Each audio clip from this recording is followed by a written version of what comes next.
Hello అత్తమ్మ గారు. చెప్పండి అల్లుడు గారు. సహారా ఎడారి దాటగానే పెద్ద సముద్రం అడ్డం వచ్చింది.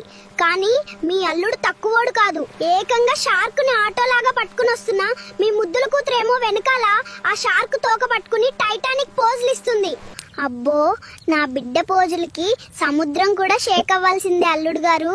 సరే కానీ రావడానికి ఇంకా ఎన్ని రోజులు పడుతుంది అల్లుడు గారు? మీరు వచ్చేసరికి ఇక్కడ కోడికూర ఉడికి ఉడికి గిన్నెలో ఎముకలు మాత్రమే మిగిలాయి. మీ కోడికూర తగలయ్యా అత్తమ్మ గారు.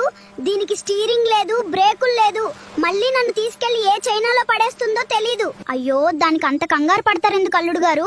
దాని లెఫ్ట్ సైడ్ ముక్కు గట్టిగా లాగి లెఫ్ట్ టర్న్ తీసుకోండి. సైలెంట్ గా వచ్చి ఊరి చెరువులో వచ్చి ఆగుతావు. ఏంటి లెఫ్ట్ టర్న్ తీసుకోవాలా అత్తమ్మ గారు? ఇదేమన్నా యాక్టివా బండి కాదు, అమాంతం మింగేసే రాక్షస చాప. మీరు ఒక పని చేయండి, ఆ చాప నోరు తెరిచినప్పుడు మీ తలకాయ దాని నోట్లో పెట్టి లోపల ఎమర్జెన్సీ బ్రేక్ ఏమన్నా ఉందేమో వెతికి నొక్కండి, వెంటనే ఆగిపోతుంది. నా తలకాయ లాలీపాప్ కాదు అత్తమ్మ గారు.